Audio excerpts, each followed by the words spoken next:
je ne sais pas moi, l'environnement, le club, et puis voilà. Après, les conséquences, c'est que on ne paye pas les joueurs, on ne paye pas les entraîneurs, et aujourd'hui, le club est en train de subir.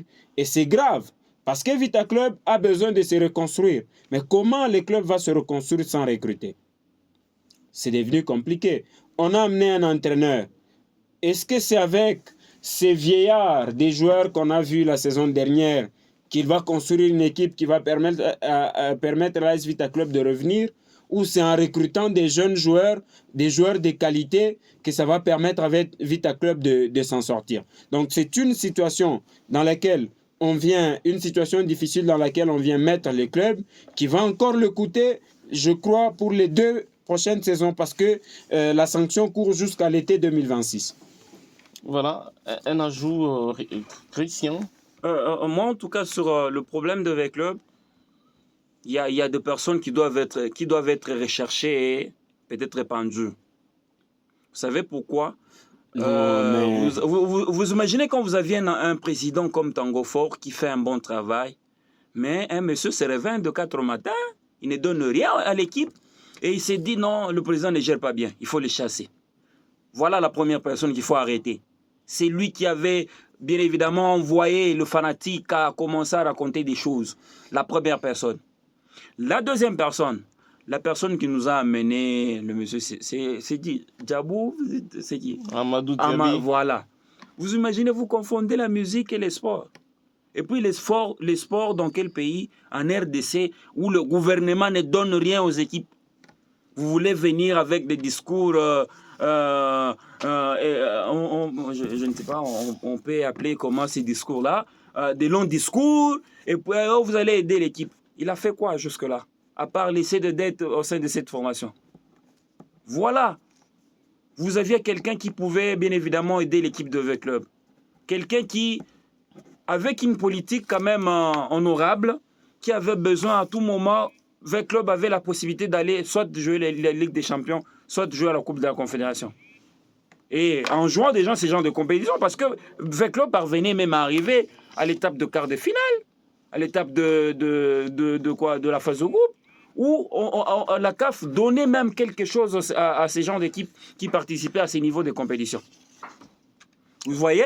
Et donc, vous avez préféré chasser Tango Fort et amener Madame Bestine, qui, malheureusement, elle également a voulu utiliser beaucoup plus son côté politique pour réussir dans cette équipe de V-Club. Malheureusement, ce n'est pas ce qui compte dans le sport.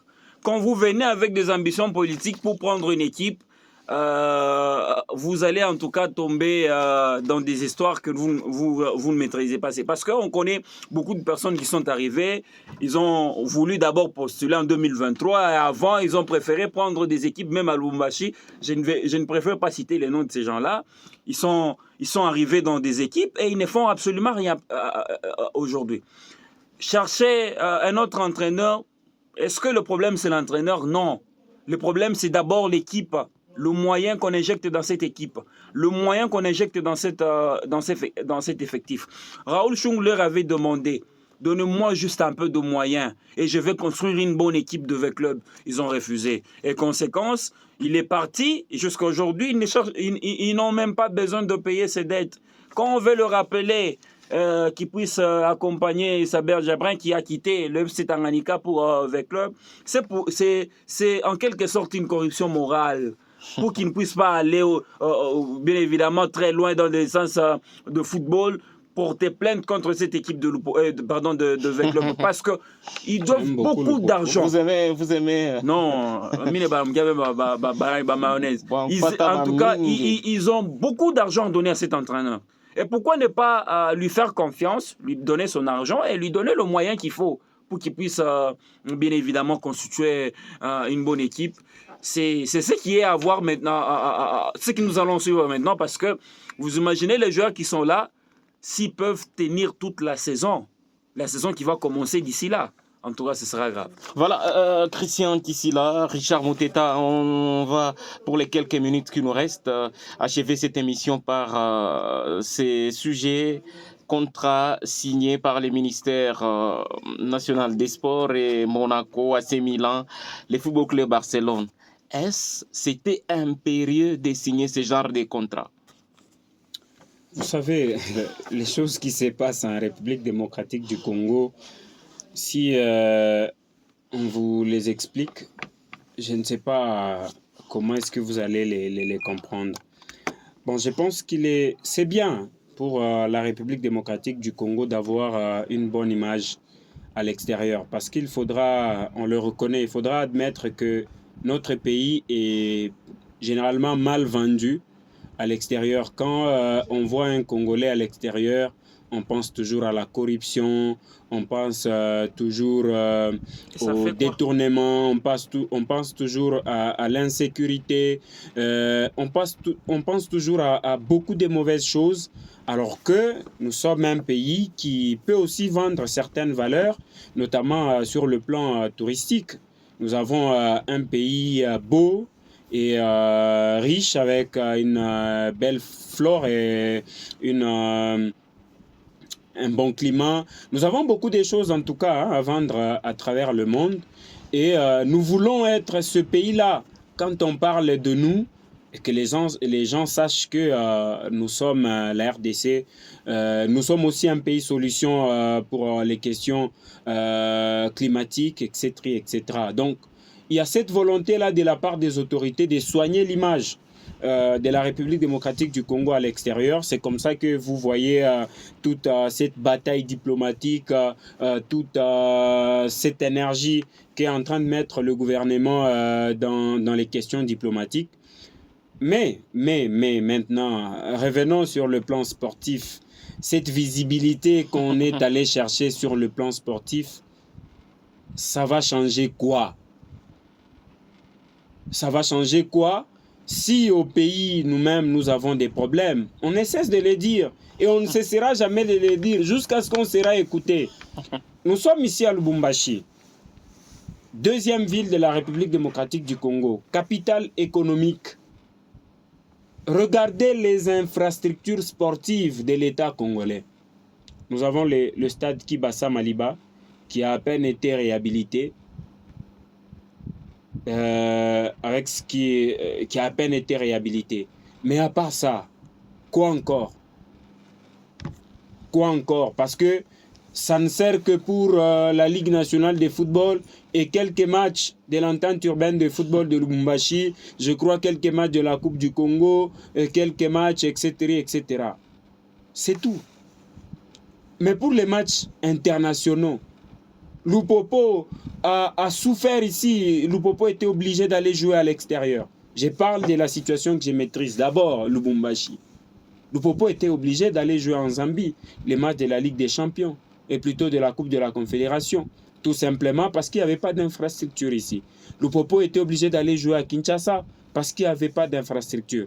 Et ça, c'est Lubumbashi, la deuxième ville du pays. Maintenant, aller dans l'intérieur de la République démocratique du Congo, il y a quoi comme infrastructure sportive? Les stades Lumumba. Est-ce que les 43 millions d'euros qu'on va donner au FC Barcelone dans ce contrat, je crois, qui s'étend sur 4 saisons, ne peuvent pas nous permettre de construire 5 beaux stades en RDC qui vont nous permettre d'accueillir même la CAN, qui sera une belle vitrine pour nous. Parce qu'on cherche la visibilité. La CAN peut nous apporter une belle visibilité. Et même les petites compétitions que les autres sont en train d'organiser. Nous avons été incapables d'organiser le CHAN.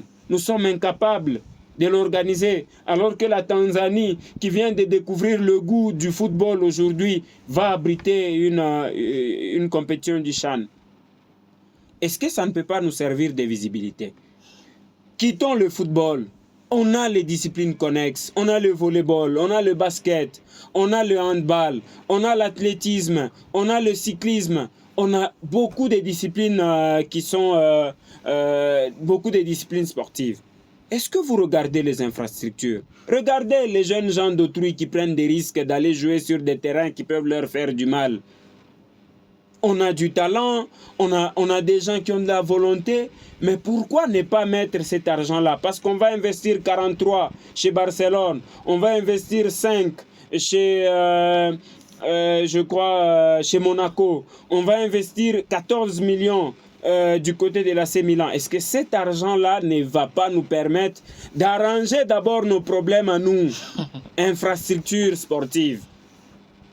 Je vous vois déjà énervé. Oui, je suis énervé parce que si Mazembe va en Coupe du Monde des clubs, c'est la RDC qu'on voit. Si Lupopo va loin en Ligue des Champions, c'est la RDC qu'on va voir. Et c'est donc une bonne image qui est vendue. S'il y a des gens qui peuvent venir jouer, vous regardez quand Mazembe accueille les équipes en Ligue des Champions. Quand ils viennent ici, ils visitent des endroits, ils sont contents. Et ça, c'est une image positive. Mais c'est quelle image que nous, on veut vendre? Et puis, ce qui est grave, c'est quoi? C'est que pour le cas Barcelone, on va porter les maillots par les clubs qui jouent le basket et les équipes des jeunes. Nous qui sommes ici, est-ce que nous regardons les matchs, les équipes des jeunes de Barcelone? Avez les décodeurs. Est-ce que nous regardons les matchs des basketball de Barcelone? Posons-nous ces questions-là. Moi, je crois que le ministre des Sports a des problèmes, je pense. Ouais.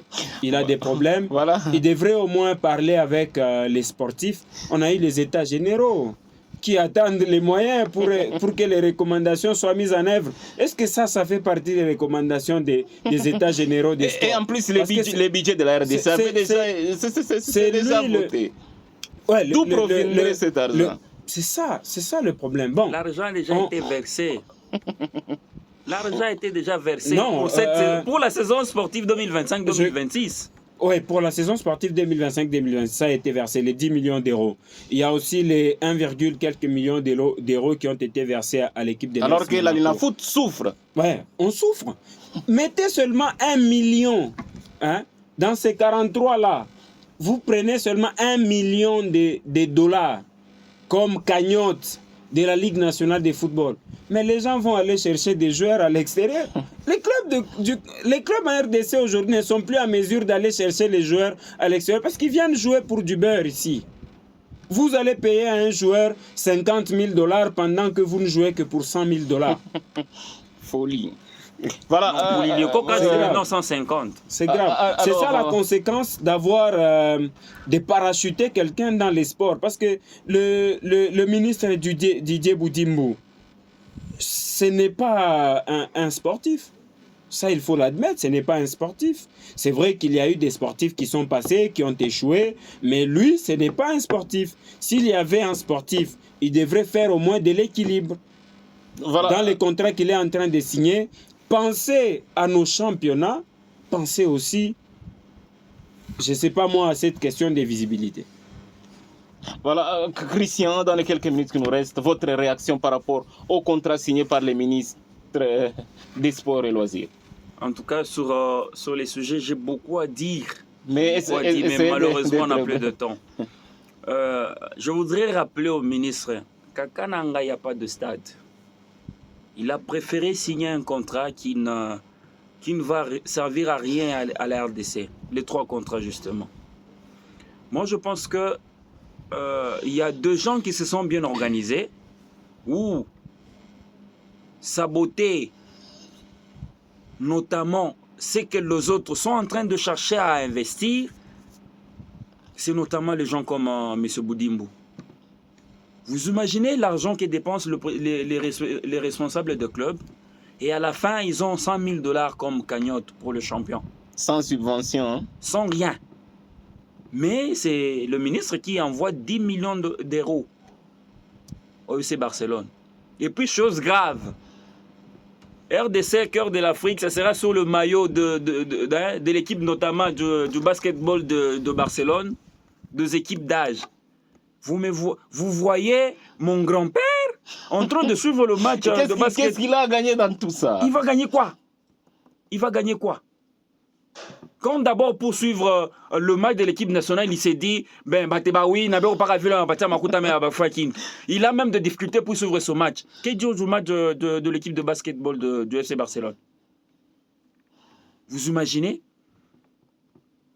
Non seulement cela, l'équipe nationale de dames, cette équipe qui manque même les maillots. Regardez, Ils ont joué les éliminatoires de la CAN Maroc 2025. Ils n'ont rien reçu. Pas de prime, pas de salaire, pas de quoi. Et actuellement où nous parlons, ils sont au Maroc, en train de jouer cette compétition. C'est à 5 jours avant la compétition que le ministère que la FECOFA va introduire un document au ministère pour libérer les fonds. Est-ce que le ministère des Sports a réagi? Rien. Mais il a préféré décaisser 10 millions d'euros, pour l'FC Barcelone. Nous sommes dans la jungle ou nous sommes où? Voilà. Et c'est, en tout cas, c'est même eux-mêmes, hein, les Européens, ben tout car comment se fait-il que nous avions des difficultés pour élever notre sport, mais on est en train de dépenser l'argent pour les autres